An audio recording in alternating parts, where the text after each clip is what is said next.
Welcome to the PaynePoints Podcast. We enjoy telling the stories of everyday people, whether that be small business owners, entrepreneurs, or people with a passion for their community. We want to highlight them and give them a platform to share their story. So grab your favorite beverage and join us on today's episode where we tell the story of someone just like you.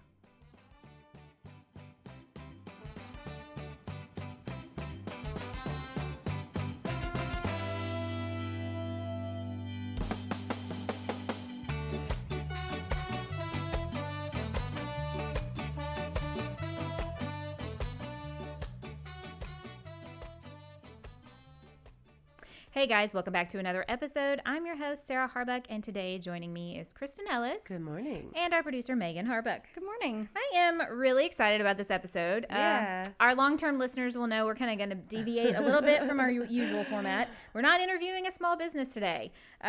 We have, those who've listened for a long time, almost always end up discussing some sort of true crime something or other with our guests. Yep. And we just like, well, we need to actually do a whole podcast on that. And so that's what we're doing today. Yeah, we're going to talk about why people why are we're so obsessed. fascinated. Yeah.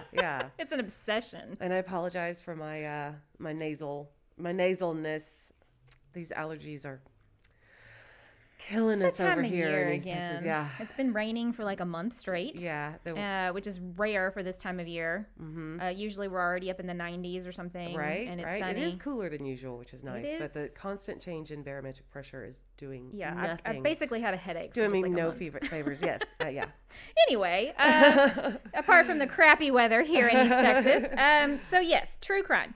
I thought instead of flying by the seat of our pants, which is what we usually do, I should probably come up with some talking points, and we actually kind of take this podcast in a specific direction. We have notes. I do have notes. I did a little bit. Notes that you didn't print for Megan, I noticed. Oh, did I not? I'm I sorry. That is the copy you gave me this morning. I'm sorry. Well, here. No. Megan, you're so good at just like winging it though. I'm sure. Yeah. That's fine. Anyway, y'all I suck as a preparing. I did the research. I didn't print out enough copies. That's fine. Y'all need those, and I'm just really good at improv. Yeah, that's you why I'm are. a dungeon master. That's true. There you go. And That's my what Dungeons we're doing. and Dragons group. It's just an improv group at this point. So, because we've all talked about this whole true crime thing on multiple episodes for a brief half second, I thought the psychology behind it is probably one of the main talking points to kind of go over, because it is disproportionately women. Yeah. Who are obsessed with true crime. And more women watch it than men. In fact, there's been studies done that in 2010 showed that 70% of all true crime reviews on Amazon and other booksellers are written by women. And then a podcast suppositioned in 2018 that 73% of their listenership was women. So overwhelmingly, 3-1, 4-1, women watch and listen to true crime more than men. Right. I have several quotes here I can read you, but yes. I want you ladies to tell me what you think, why women are more prone to gravitating towards the genre, watching, listening, reading about it. Because we've all talked about it and the things that we like. I'm more of a TV show movie person. You guys are more podcast YouTubers. Yeah. So, what are y'all's thoughts? I think that a lot of it it's just inherent for women. As women, we're always a little bit on guard. We are raised that way. You always got to keep your eye out. It's something that is always in the back of our head, whether you see a woman walking to her car in a parking lot with like her keys between her knuckles, or like, it's just something that it's going to happen to us more than it's going to happen to them. We are the more, the fairer sex, I suppose, a bit more vulnerable, traditionally speaking. Mm-hmm.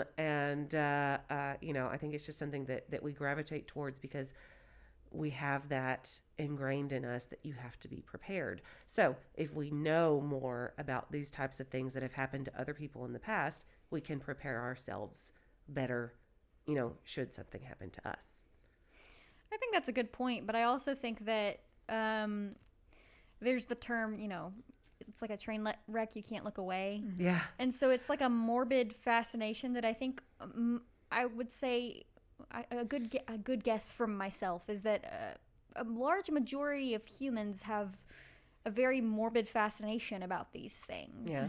Yeah. So like, I mean, this is going to sound gross, but like, for example, I take my dog on a walk. We live on like acreage and stuff. And last year a possum had died on my trail. And like, even though it was like really gross and kind of horrifying to look at, every day that we went on a walk, I like looked at it to see like, cause I wanted to see like the process of it. Actually, I had never seen something die like that before. Right. So I kind of wanted to understand it. And I think it mostly comes down to a morbid fascination and then a wanting to understand what we don't understand. Yeah. That's interesting. It brings up what in all my research last week, because I was preparing for this podcast because I wanted to be, prepared and have some talking points.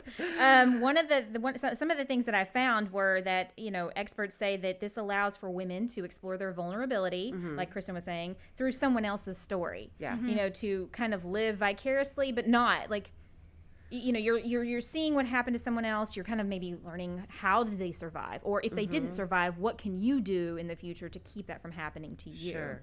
The sense of justice that we all love to have when good conquers evil in the world, and then like Megan was saying, this just wanting to understand why this is something we inherently fear as women, men attacking us or doing terrible things to us, killing us, raping us, but we get to watch these stories or read these stories and then kind of learn and kind of put ourselves in their shoes without being in any real danger. Does that make sense? Yeah. I think that makes Which sense. I thought was fascinating, because it was that's kind of how I feel about it. Like when I first started gravitating towards these kinds of stories, I was like, oh, is there something wrong with me? Like that I'm like fascinated by this. But then you realize all these other women are also fascinated by the same thing and horrified and, all the things that go along with it. Right. And, there's also, I feel like there's a varied, like there are different stories which I am fine with hearing about because maybe they happened so long ago, or maybe the death happened so quickly, or whatever. But there are some cases personally that a lot of people can't handle. Yes. Like there is a murder case, a torture and murder case from Japan of Junko Enoshima. And I really, unless you guys are like very, very strong stomached and like strong willed and strong hearted, like don't look into that case, because I've watched videos about it and it leaves you feeling ill, very broken, very like disturbed by humanity. Hopeless. And you can feel that towards any true crime story. Right. But I think a lot of the times, sometimes there's mystery involved, or like I said, again, like maybe the death happened so quickly that they didn't have to suffer. And so there's different varying degrees of what people can handle mentally when they're watching these stories, Yeah. So they become these media sensations too in a lot of ways. Unfortunately. I remember when JonBenet Ramsey was killed, and that made national news for months and for years. You still now. On tabloid. There's still documentaries coming out about we now know who the killer might be, and then dragging that on forever and ever. And so it tends to capture the mind. There's a fictional TV show I watched on Netflix called Broadchurch, and the very first season is about how this young boy was killed and murdered in this small sleepy town in England, and it wasn't getting any coverage, and the parents were just like, I don't understand, nobody cares that our child has died. And the journalist was like, I'm just gonna lay it out for you, he doesn't fit the profile. And they were like, what are you talking about?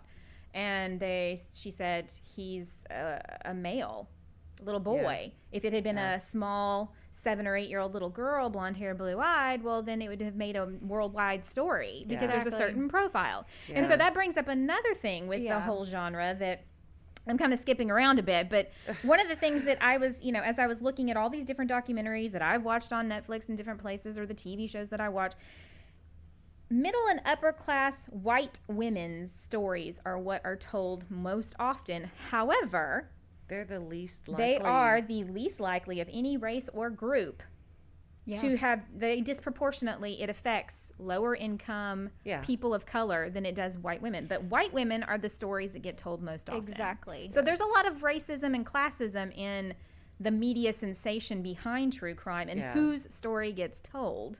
It's unfortunate because there would be a lot of people, I think, who would be saved from sex trafficking and other such topics if we talked about those things. On TikTok, there are a lot of Native Americans who share the stories of Native All women, these women that have gone who get missing. kidnapped. Yeah. And it doesn't make any coverage. No national anywhere. news. Yeah. Never hear about it. Yeah. And it happens all the time where Native American women are kidnapped from their own homes. There was an episode or a whole season of Mindhunter, which is also a Netflix show that we'll talk about later, where there were all these black kids that had been killed in and around Atlanta, Georgia, back in the 70s. Nothing. Nobody was doing anything about it. Didn't make news. And all these black children were being killed. And trying to find out who the killer was. And I can't remember, that season happened so long ago and I haven't watched it over. But, the people in that community were crying out for help. Like, our children are being killed. What's going on? Yeah. And they weren't being helped because they weren't part of that group that's more appealing or makes the news or... It's horrible. I can't wait for the day whenever people are just people. Yeah. Yeah. Yeah. They're like, why can't we just... It doesn't matter what your skin color is or your ethnic background. You're a person and you deserve a certain level of respect. Yeah. But it was amazing to me just how many, of these big time stories that you see, or the real crime stories that get, told on Netflix or Amazon. And they're all basically fitting in this very, very narrow sort of group of people. Always. Yeah. Almost always. And that's obviously, that paints our minds when we think about serial killers and who is experiencing these crimes. I feel like there's a word for what is it? White tears?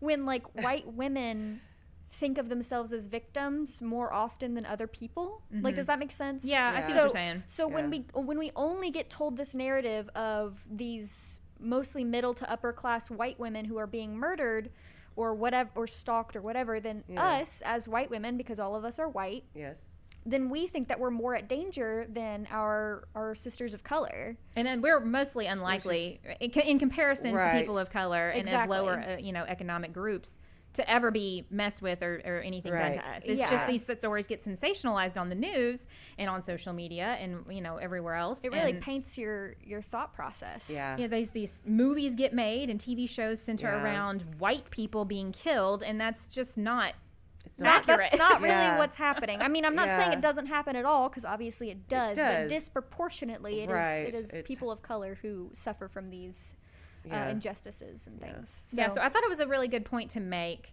that, while we're going through this, this discussion, we recognize that there is an uneven balance of who's represented in these stories. Yeah, and the things that we're going to mention is probably doesn't always represent equally the entire spectrum of people who are affected by these crimes. I'll bring up real quick, you know how a lot of these true crime stories will focus on like people who are being sex trafficked?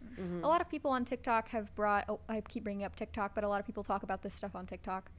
A lot of sex trafficked survivors talk about the fact that more than likely you're not going to get trafficked by someone you don't know. Most people who are being trafficked by people they know. Yeah. So that's another thing, is that these stories they'll take the one little like needle in a haystack, the Taken scenario, and then stranger danger. Yeah. Whereas a lot of the times we need to start recognizing that a lot of people who are murderers or stalkers or sex traffickers or whatever you want to call it are people you know. Yeah. It's not always just a random killing. That happens. Yeah. But that's another big thing that we need to keep in mind, is that a lot of these unfortunate victims are being killed by people that they thought that they could trust. Right. Yeah. Or they're being exploited by the people they thought they could trust. Which is brings up, I don't know, I guess it's a theory of sorts that I have about just sort of like the evolutionary standpoint behind why people in general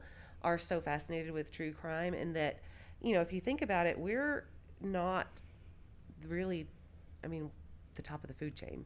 We're kind of soft and squishy, right? We don't have, we don't some have. Of us are. Some of us are. We don't have like, thick fur or big claws or sharp teeth or, any of that. We don't hibernate in the wintertime. We don't, our main weapon is our brains. We're smart, right? So if you think about it, humans have been around for thousands of years, but it's really only been the last 2, 3, maybe 4, but probably not quite that far back, 100 years that we have not had to use our weapons against nature, right? Yeah. We don't, these days we're more of a danger to each other than nature is a danger to us. That's the thing. We don't have to worry about all of that stuff anymore. Other people are the bad guys. So this instinct that we have honed over thousands of years to be on guard for bears or, hurricanes are coming or, something like that. We don't really have to worry about that anymore because we have big stone houses that we can stay safe in and guns that we can go out in the woods with if we, and all this stuff. But what we have to consider now is that people are the monsters. Yeah. And so as we're evolving, we're honing that instinct now to look for patterns in behavior of other people. What happened to this person? What were the warning signs? What can I look out for? What can I do to defend myself?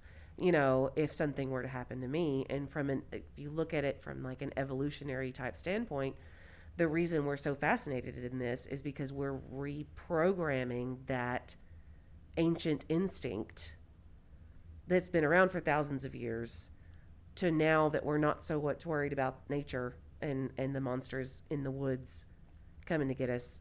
We're worried about each other. Yeah. And looking out for. The real danger is the other human in the room. People are the real monsters. Yeah. Yeah. Yeah. Which has really always been the case. But, Sure. But there was, I think now in modern times more than ever, you've got this prolific number of shootings and killings and serial killers and we have social media and 24-hour news, so I'm sure that plays into it a whole lot. That was always happening. It's always been happening, but now we get our news from around the world. But think about 100 years ago. People were just about survival. They worked to survive. They were in their jobs, and then you have the stock market crash, and so there was just this huge 100 years ago, everybody was focused on survival, taking care of their family. And as time has evolved and technology has helped us kind of eliminate some of the day-to-day tediousness that we used to have, right? People have a lot more time to do things that they might not have had time for 100 years ago, and that possibly could also play into why there seems like there's more crime. I feel like mostly it has something to do with the fact that we just are way more informed than we used to be, but also I'm wondering if now, because of the way society has evolved over the last 100 years, if there isn't this there's you're not constantly working from the time you wake up until the time you go to bed. Right. There's lulls, a period of time where there's, people can indulge in these behaviors or thoughts, that cause them to have these, criminal tendencies. I'd also like to point out that I don't know if it's ever been proven, but a big reason why there seemed to be a lot of serial killers in the 60s and 70s was because of unregulated chemicals being put into the water and being put into the air and the food. And there's a big thing that psychologically that period of time, people were fundamentally not right in the head because of no regulations in the government. Yeah. Now, we still could use better regulations here in America, but that's beside the point. We don't have as many murderers or serial killers as we did in the past. Well, you have DNA and CCTV, it's not as easy to get away with it as it was back then, too. But and I've heard of, actually last weekend was talking to a friend about a couple of different cases of true crime type events where good, upstanding people in their community, happily married, like family men kind of guys, they like murdered their families and come to find out they had brain tumors. And they had tried to get help because they were like, I know one of them had gone, we talked about, he had gone to a therapist and was like, I'm having these dark thoughts and I don't know where they're coming from. This has never been an issue for me. And after he, killed his whole family and then killed himself, when they were doing the autopsy, they found a huge brain tumor that was pressing on, so there are factors, like the external factors, like being poisoned and not knowing it, or having some sort of brain tumor or some sort of, medical condition, medical imbalance or condition that can cause these types of things to happen, and we just don't realize it's happening. Yeah. Can I bring up a point real quick? Yeah. Sure. Sorry.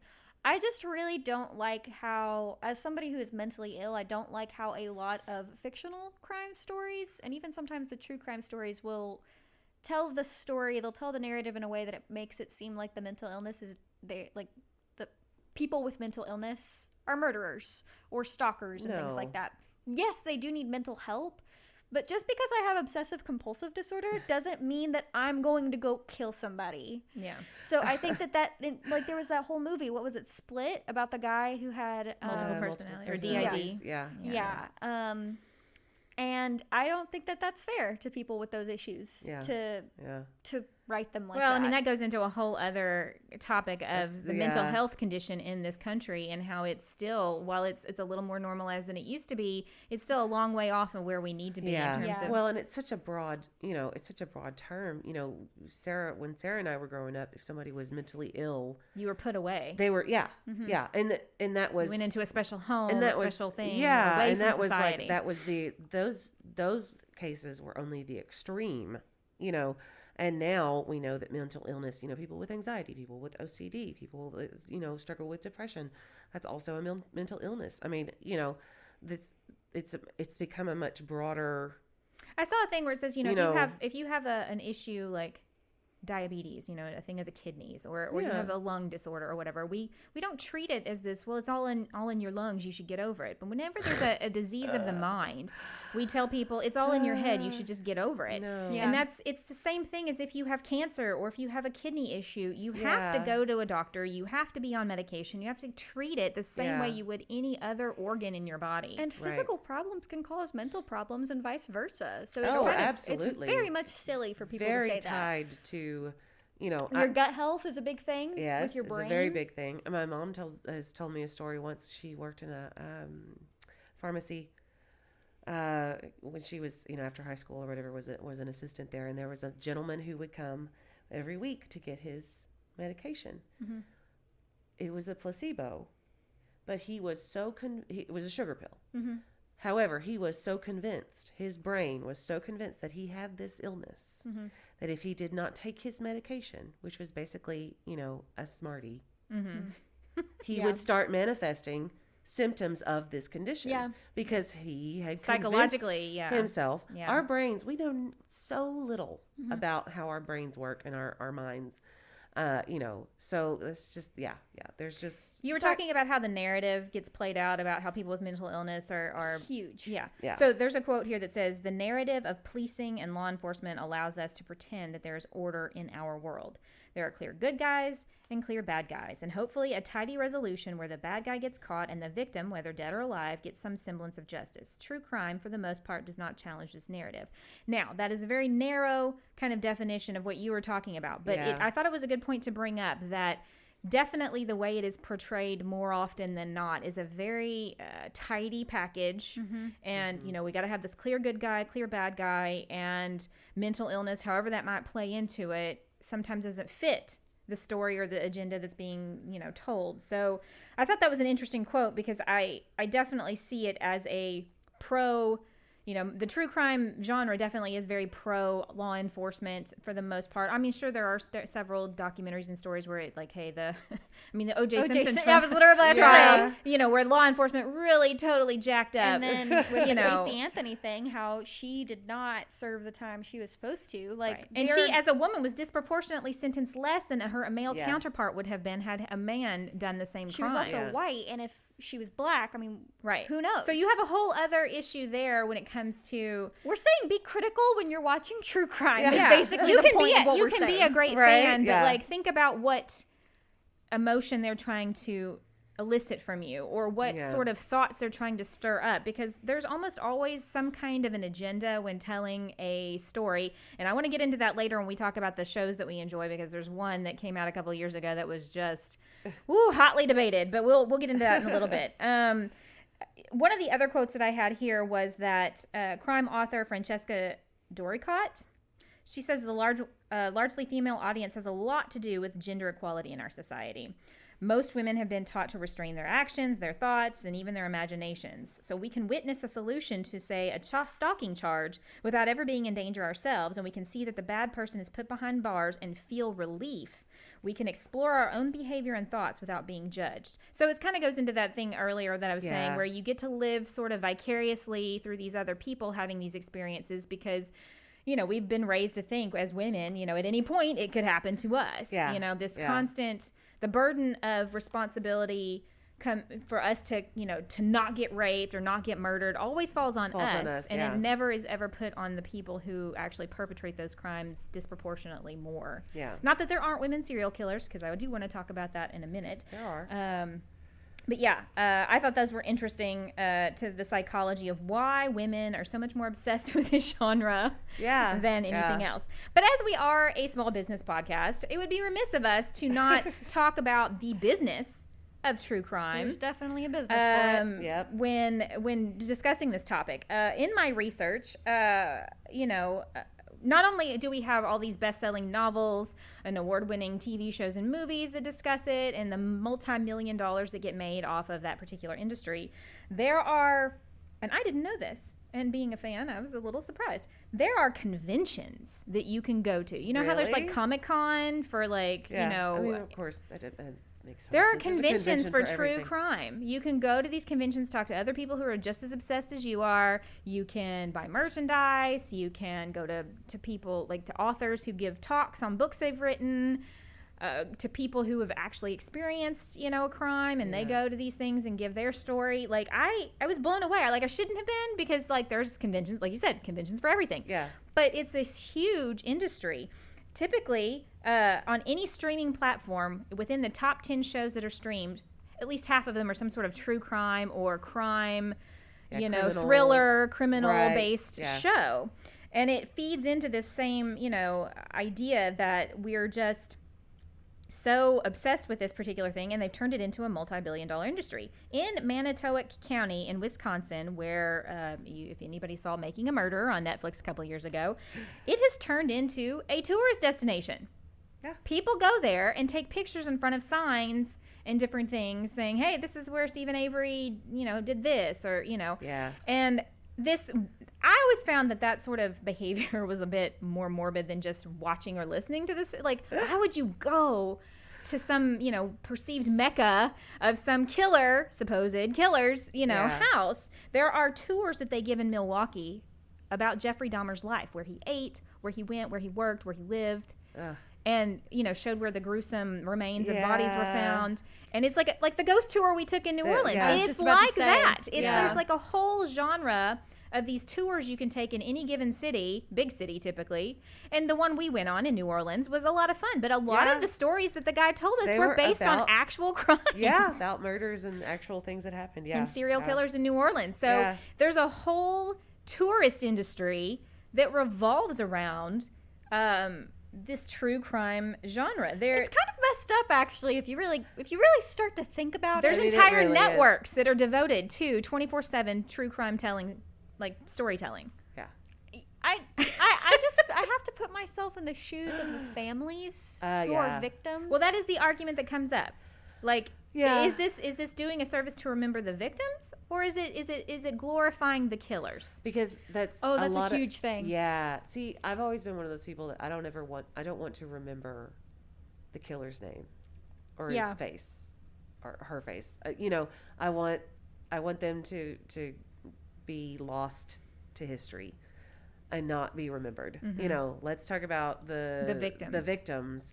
Or the survivors, or the people whose lives got cut short or ruined because of some individual, because of this. But because we can always name the serial killer, but we can't ever name any of their victims. Yeah, and that's the horrific thing, I think. It's really sad. And especially with a lot of these murders or mysterious circumstances that people have, like Elisa Lam. Yeah. A lot of YouTubers have exploited her death because, and they tell a certain narrative of, was she crazy or was there a ghost in the hotel?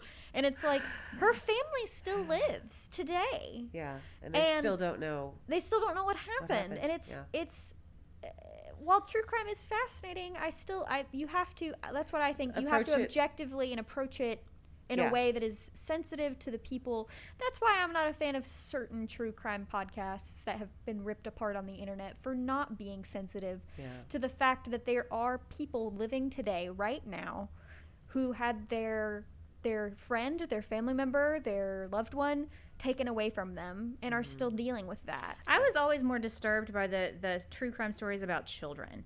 You know, when the Andrea Yates thing blew up here because she was local-ish to Houston, you know, that made national news. And it, you know, what she did was a cry for help. I mean, it was a terrible, awful tragedy. But there were a lot of people complicit in what happened there. But it was really hard for me to ever listen to any news about that or watch anything about that because I just don't understand how you can get to a point where you would kill your own children. Yeah. And then the JonBenet Ramsey case, which we brought up earlier, like, you know, here's this little girl that was murdered. Did her parents stage it? Did her brother kill her? Did her father? Did the friend? You know, and it was always really, it was just shoved in your face for forever. And I just had a hard time, even when this, you know, because I think I was a teenager when that was a thing. It was hard to watch that. I always, even to this day, still have a problem watching anything where children are the victims. You know, where if it's adults, you know, it's I'm more fascinated. I want to, you know, even Criminal Minds, one of my favorite shows. Whenever it was about children, I always had a harder time watching that episode, and even rewatching the series, I'll skip those particular episodes where it's all about, you know, children being killed typically, because I feel like that's something I will never understand. I don't want to try to understand why someone would do that to a kid. Well, so you know, you're a mom, you know, so you can't help but when you see something like that, imagine that those things happening to your children. Right. And that is an unbearable thought. Right. I can bear the thought that it might happen to me, but it better never happen to my kids. Yeah, no. You know? No. So it was always more difficult to watch stuff like that, and then not, you know, be affected, or something just really, really outside the norm of typical murder, you know, that's really just, it really just crosses every boundary, social norm. You know, obviously murder is not a social norm, but like, you know, someone got shot or stabbed or choked to death, but the ones where they go beyond, where there's mutilation and torture and, you know, anything with the BTK killer, he was just, there was something real wrong with that dude. And I can't really do the really sick stuff. That Junko Nishimo case, like, definitely no, don't look that up. No, I'm not interested. But I want to. Do you have it in your notes about the extremely bizarre fandoms that surround these serial killers? I didn't, because yes, I know that there's. Sorry, my watch alarm is going off. Because. Yeah, I guess we should, you know, if you talk about the fascination and the psychology behind it, the fans of these people that kind of... it makes me mad. Is it... Okay, it boils my blood. I have a question. Is it because... I mean, I don't know if y'all can answer. This is just a question to the universe. Are these people, you know, we're so fascinated with it, but are these people fascinated with the killers themselves? Is it because they... You know, because everybody has dark thoughts sometimes, right? It's just, you know, it's just whether or not you choose. Of human psychology. Right. It's just whether or not you choose to act on them. Do these people have this fascination with these killers and like this, I say fascination, this obsession, you know? They get fan mail in prison. Yeah. It's so bizarre. You know, because are they putting them on a pedestal because they acted on these thoughts, but they don't have the courage to do it themselves? Like, why? No, it's a really good question. I mean, for example, when I was younger, I still to this day, I'm very fascinated with the Jack the Ripper case. Yeah. And of course, that happened over 140 years ago now. Yeah. Something like that, like 1830s. No, 40s. It wasn't that early. It was in the Victorian era. So like like the 1870s, 1880s. Yeah, somewhere in there. Yeah. I don't remember exact dates, but I'm fascinated by that situation, not because I admire Jack the Ripper, because I would like to know what happened. Yeah. Who was Jack the Ripper? That kind of thing. Yeah. Whereas the big I want to mystery. know what happened to him to make him do. Why did he hate women so much? Well, and what did his mother do to him? There are theories about, you know, was Jack the Ripper a man? Was it multiple was he a people? woman? Was it a team of people? Was it a woman? And so what I've seen, this has mostly been prominent on Tumblr. I don't follow any of these people, obviously, because I'm not I'm not a bad person.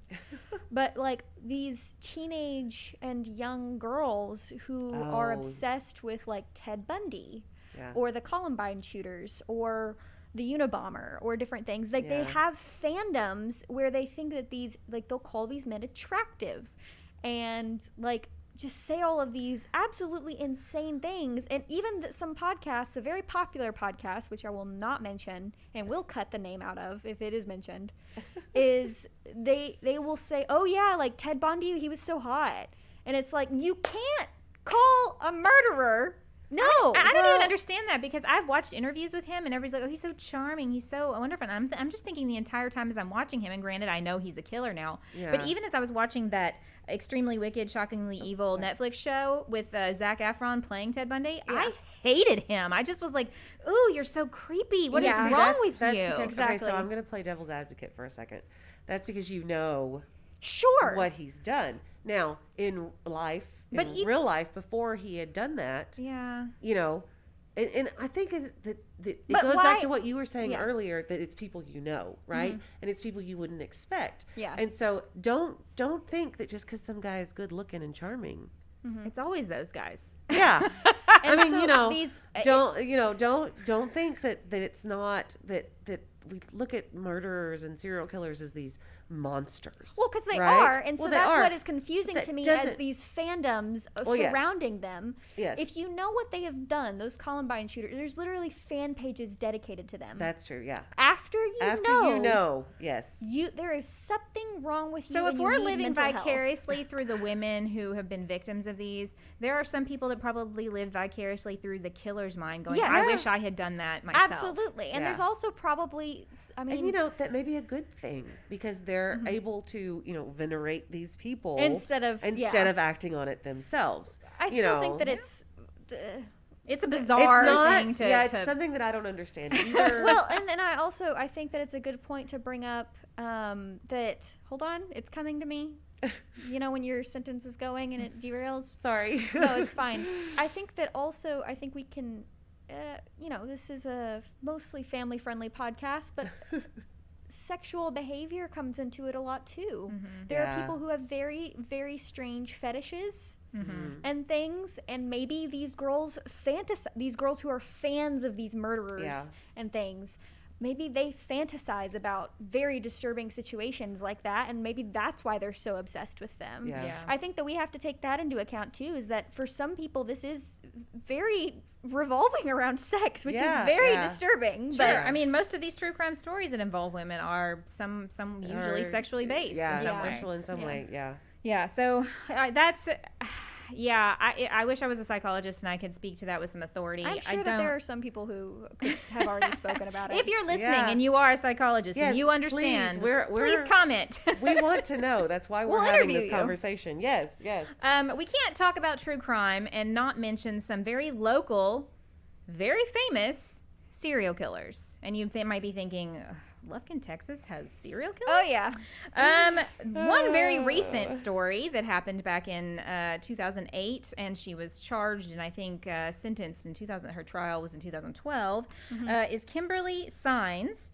You may remember her as the DeVita bleach killer. She made national news back in the day. She would inject bleach into the lines of dialysis patients. She is charged with murdering 5 people and injuring 5 more. It was a big deal here. I mean, people all over the country that were friends with me. It was being talked about on YouTube, on national headlines. People would message me that lived in other places like, oh my God, isn't that where you live? And I'm like, yep. I know. We're only famous for really awful things. Well, no. The Little League Baseball team, we're famous for that. That's true. That's our one good thing. Well, you know, growing up in Carthage. The Bernie TD thing. Yeah, I didn't even think to write that down, because that's where you're from. We need to talk about that in a minute. So, okay, for Kimberly Sines, an author named John Foxjohn, he wrote a book called Killer Nurse. I've actually met him. Yeah, so he wrote a book about it, did a signing here. It was this whole big thing. She's also, believe it or not, featured on an episode of Netflix's Nurses Who Kill, Season 1, Episode 6. So if you're interested in hearing her story... That's a show? Yeah. That's disturbing. Yeah. I've never It's a heard of big that deal show. because there are a lot of nurses that are like angels of death. Yeah. Yeah. It's a weird, that's a whole other You psychological can't see thing. my face, but I look very disturbed right now. She was a nurse. And, you know, as I was watching, because I did this to prepare for this episode, I was watching that episode of The Nurses Who Killed that she's featured in it. And I mean, not to be disparaging of an individual, but like I question how she was ever able to get her nurse's license. The way she talked when the police interviewed her, it was like, oh, honey, I don't know that you could even pass a 5th grade level education test. Like she just sounded so uneducated and so, you know, and so maybe that plays into it. I don't know. But anyway, she was our most famous, most recent local serial killer. There was another individual. His name is David Lewis. He was featured on an episode of Netflix's I Am a Killer, season 1, episode titled Declared Competent. And his crime happened in the 80s. He was on drugs and was a thief and burgled this home, didn't think anyone was home. And the old lady that lived there, she actually was, and he shot and killed her. It wasn't quite this violent crime that it, you know, that it was just a crime of opportunity. But he was very, you know, in his episode that I watched, he was very remorseful, said if I could go back and tell that kid, because he spent 30 plus years in jail and for this crime. Isn't he like kind of mentally, he was, I mean, he was declared competent, yes, but he's definitely, there was, you know, he had a hard life, and I think his childhood and then, you know, abusing drugs at a young age and alcohol and things didn't help. And so it was very fascinating because he's from here. This crime took place not but a few miles away from where we're sitting now. There is also a thing called the Texas Killing Fields. It inspired a 2011 movie of the same name with a lot of big actors in it. It is this stretch of highway in the bayous of Houston where lots and lots and lots of the bodies of young girls and young women were found. And they think that they're all pretty much the work of one particular killer who they've not caught. This all kind of happened in the 70s and 80s, I believe, early 90s. There was one guy that kind of confessed to killing like 10 of the bodies or that they found, or 11, but you know, some of the details didn't match up. And apparently this particular 20-year crime spree heavily inspired the show True Detective, which was a huge HBO hit, if anybody's watched it. So I thought that was interesting because Houston is about 2 hours south of us. Yeah. And that was kind of a big deal. Yeah. But I wanted to mention the Carthage thing because they made a movie about the killer. And he killed the one woman that we know of. Yeah. So tell us a little bit about that, Kristin. Oh, God. Do you remember his name? Oh, yeah. No, it was Bernie Tiede. Mm-hmm. I actually... Was it Jack Black? Jack Black played him in the movie. Yeah. And that's even more disturbing than anything we've said so far. No, it was good. Well, Jack Black shouldn't play murderers. It's an interesting story, and it's one of those kind of sympathy for the devil kind of things because... Yeah, you kind of feel bad for him because he really was like, okay, so here's something that y'all may not know. When I was in the 6th grade, I wanted to go to theater camp that summer, and my folks couldn't afford to send me, so we applied for a scholarship, and Bernie Tiede paid for me to go to summer camp. No way. With her money while she was in the freezer. Mm-hmm. Because she was a kind of a, I don't want to speak ill of the dead, but she was a heinous bitch, as we like to call it. Kind of a cranky this old. This is gonna have to be an explicit episode. I'm sorry. That had. She was mean. She was played by Shirley MacLaine. Shirley MacLaine, yeah, in the movie. She was she wasn't, her children didn't want to have much to do with her. They were basically just waiting for her to die so they could have her money. And he befriended her and wanted to help her. And then he was a little bit of an opportunist and as then well. It just kind of got too much, and he couldn't stand the abuse, and so It was an accident, right? He accidentally killed her? I don't know that was ever really determined, or if that was just something that he used as an excuse. Megan's face. But he this doesn't sound real. He this shot her. I know, right? Thing. And it happened in this little tiny town in and Deep you East, literally Texas. weren't funded to go to theater camp. Yeah, that's because insane. he did. The movie is called Bernie, and it came out in 2011, yeah. just in case anybody's wondering. And he did a lot of really good things with her money. money after he murdered her. Yeah, he was very benevolent. I mean, Yeah. he wasn't like he was buying himself Oh, no. sports cars and things like that. After he had been arrested, I saw him at the grocery store a couple of times with the sheriffs because he was so like nice and genteel and everything that they would let he had special privileges while he was in prison. Yeah. They would take him to the store and he would like go grocery shopping and cook these like gourmet meals for all the sheriffs and like the people in the prison. He was definitely one of those where Like everybody loved him. Yeah. He was one of those people that you could sympathize with. He murdered this woman. Yeah. Took her money, posed as like pretended like she was still alive, but sick and infirmed in bed. Yeah. You know, it was fascinating. Matthew McConaughey is also in the movie, by the way. Wow. You know, I never there's a lot of actually- I never clips. actually watched the movie because I know that they sensationalized it a little bit. They sensationalize, and you know when they come to Texas and they want to do interviews, they only pick the most hillbilly Yeah. the redneck. toothless people that you can't understand speak. You know, so it made Carthage look real good, which I mean it's not hard to do.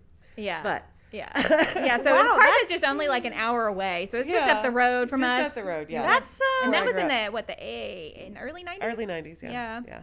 that is bananas. Yeah. Yeah. Well, now I'm gonna have to like watch that movie because that's crazy. And of course, you know, there was that killing of that black man in Jasper where they dragged him behind a Yes, truck. that was I don't think anybody's made a awful. movie about that, but God, because that please was don't. absolutely that terrible. happens all the Horrendous. time, unfortunately, because of all the sundown I towns. know. Yeah, we live in the South, you guys. I'm sorry. I apologize for Excuse me. how terrible it is here sometimes. Yeah. But yeah, so that's interesting, you know, having this area of the country and you think, oh, nothing ever interesting will happen here. None of that stuff happens Small here. town, but it quiet, happens in our small town backyard living. Yeah. all the time. So I thought that was interesting and definitely worth mentioning as we're talking about a true crime obsession.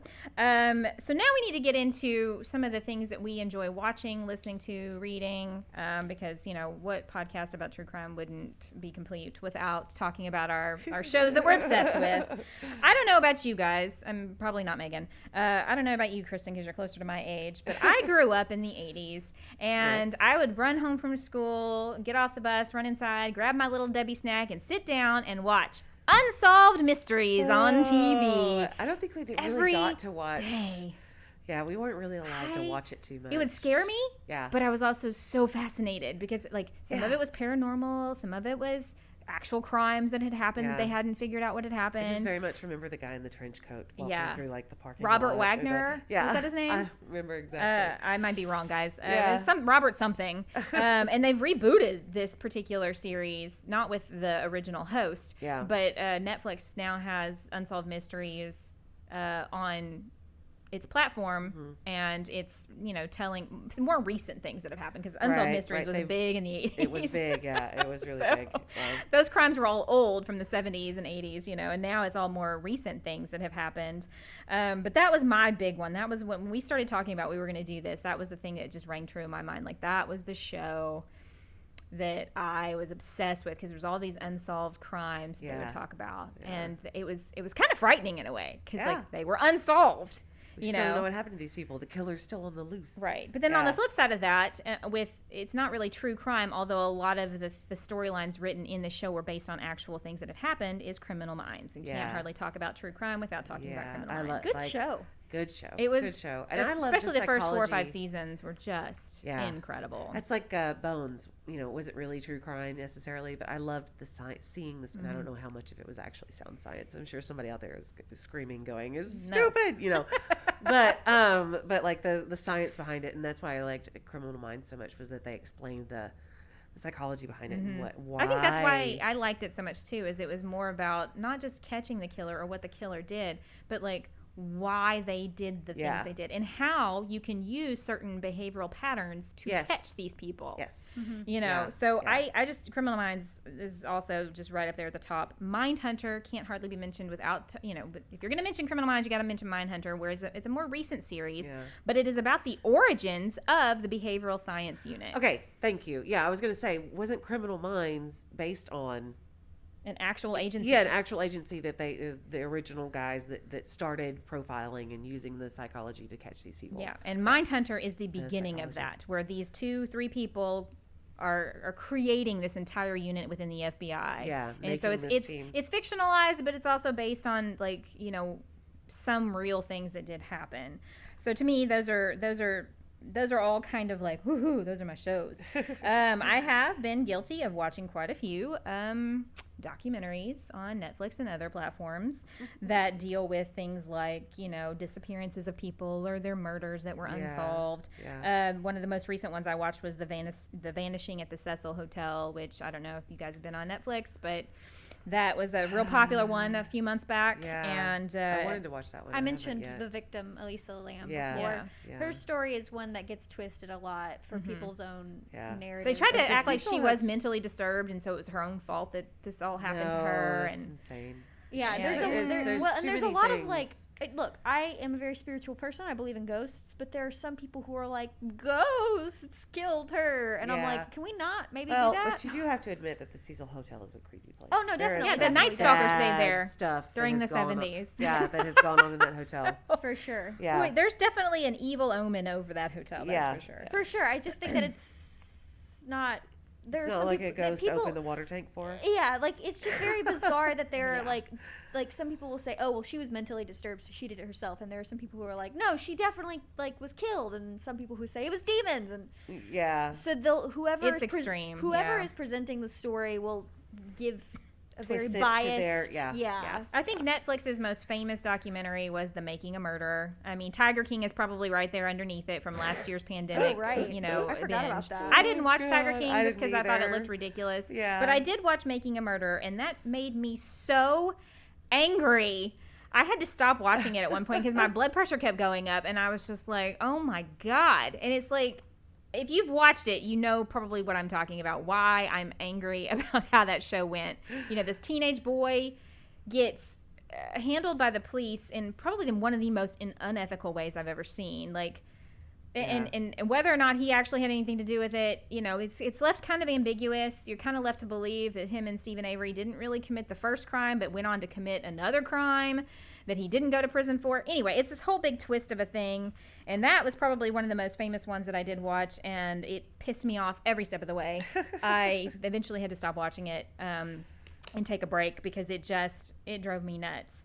There are many, many other documentaries about John Benet Ramsey, Amanda Knox, Jeffrey Epstein, Charles Manson, Ted Bundy, the Night Stalker, all these different killers. There are shows, and there's one called The Innocence Files that works with the Innocence Project, where it shows people who have been wrongly convicted.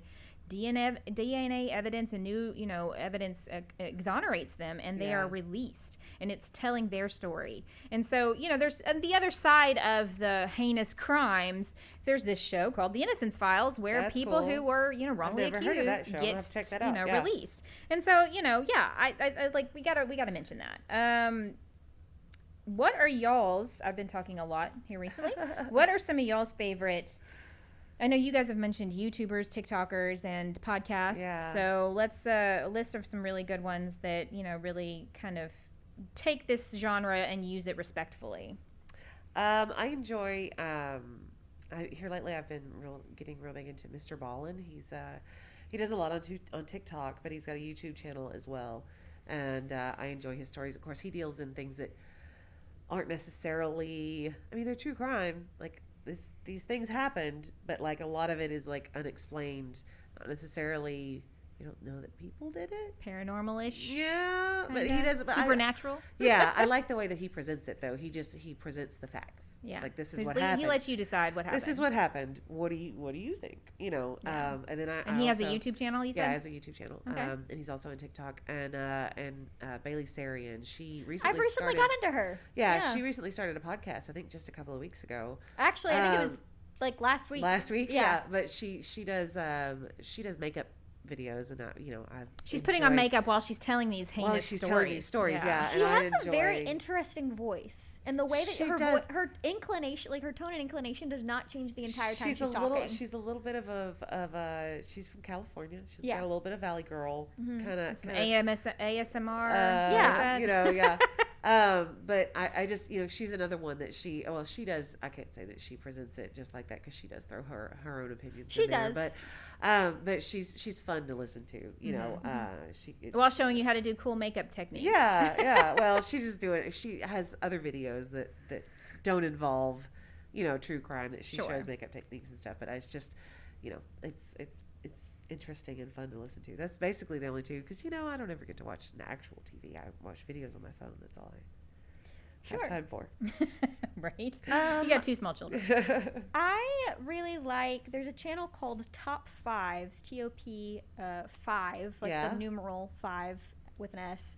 And they usually do have like documentary style videos on their channel. I'm subscribed to them too. Okay, great. Yeah. So they do more like listicle videos where they'll talk about like top 5 like most mysterious murders or something. Yeah. They also have a podcast called Hit the Lights. And that's where they'll cover a topic more in detail. They may be talking about something that they've already covered in a YouTube video, but that guy, he's like from England or something, so he's got like a really great voice. Yeah, he's got a great voice. He's also, he has a lovely voice, but it's also like kind of a creepy voice. Like he very much He's really fits the good role. at, he's really good at, what am I going to say, setting the mood. Yes. Mm-hmm. Yeah. There's also Rainbot. She, REIGN bot. She does like a lot of, I don't know what I would call video essays about different, you know, a lot of the stuff that I've seen from her is about stuff that's happened on the internet involving the dark web or, you know, people who have found their victims through the web or whatever. Yeah. But her videos are really highly produced, I think. And yeah, I've had issues listening to like true crime podcasts. The Parcast Network, PAR cast. They have a lot of really highly produced podcasts that I quite like. Yeah. It's just that they don't always hit the mark for me personally. But I think that, you know, you could watch their Unsolved Mysteries podcast that they have. Yeah. But generally, like I'll kind of bounce around who I'm watching, but Top Fives definitely does a really good job at just like, you know, they do lean a little bit more on the supernatural side, but they open up the floor for debates on, is this supernatural or what do you think? Like that kind of thing. So as I was making up this list of things that I watch or that I enjoy watching, you know, it ranges from TV shows about crime to documentaries about crime to movies about crime. Yeah. And like the whole, like I, you know, read a lot of the Alex Cross books, you know, so they were made into movies with Morgan Freeman, Kiss the Girls, Along Came a Spider, you know. That kind of stuff is very appealing to me. I've always, you know, when it comes to reading books, I tend to like the murder mystery genre the best. And there was one that we mentioned when we were talking with our writer friend Tim Bryant that was ghostwritten by J.K. Rowling under the pseudonym Robert Galbraith, I think is how that's pronounced. And she wrote a crime series called the CD Strike Chronicles or something like that. And it's all murder. He's a private detective, and he's investigating all these criminal things throughout each book. And that's cool. So I tend to gravitate towards this genre, whether it's true crime or just crime, thriller, mystery. I don't know what it is about my psychology that just, you know, pulls me in that direction. I mean, Dexter used to be one of my favorite shows when it was on. We'll pretend that last season didn't happen. You know, I loved the idea of a serial killer killing serial killers. Like, it really fueled my sense of justice that these people who were getting away with murder were getting killed by another murderer, but he only killed bad guys, you know? It's that, I mean, well, it's, you know, similar with, you know, comic book characters, Batman, you know? Vigilante justice. That kind of thing. Yeah. So it's a weird thing, and to sit and think about why do I like this, you know, and this whole last week when I was researching this, just kind of, it was an interesting topic and one I've been, you know, really excited to talk about. So it'll be interesting to see what everybody else's thoughts who's listening are. What do y'all think? Do y'all know something that we don't? Yeah. And what are your favorite things that you like to watch that talk about true crime? Or now, if you guys like this, please send an email to me, Megan, MEGAN at PaynePoints.com. So then I can convince our financial supervisor that we should start another podcast about true crime. If I have evidence that the people want it, he'll let me do it. Or if you want more topics like this that are, you know, not necessarily business related, but we did talk about business. We talked about some business. There's quite a lot of business around this. Breaks up the monotony of the same format every single time. So we hope you guys enjoyed this. It was fun for us to put on. We had a lot of fun talking about it, and I'm sure we'll catch you guys next time with our next guest, all small business related. Until then, have a great week, and we'll see you guys then. Have a good one. Do you have a story to tell? We want to hear it. If you'd like to be a guest on our podcast and share your story, contact us on our website at PaynePoints.com or any of the social media linked on our website. Be sure to subscribe and follow us on either Spotify, Apple Podcasts, or YouTube. We'd appreciate a review, a like, or a comment to let us know what you think. You can find all of our podcasts linked on our website under the podcast tab. Once again, thanks for joining us, and we want to wish everybody a wonderful day.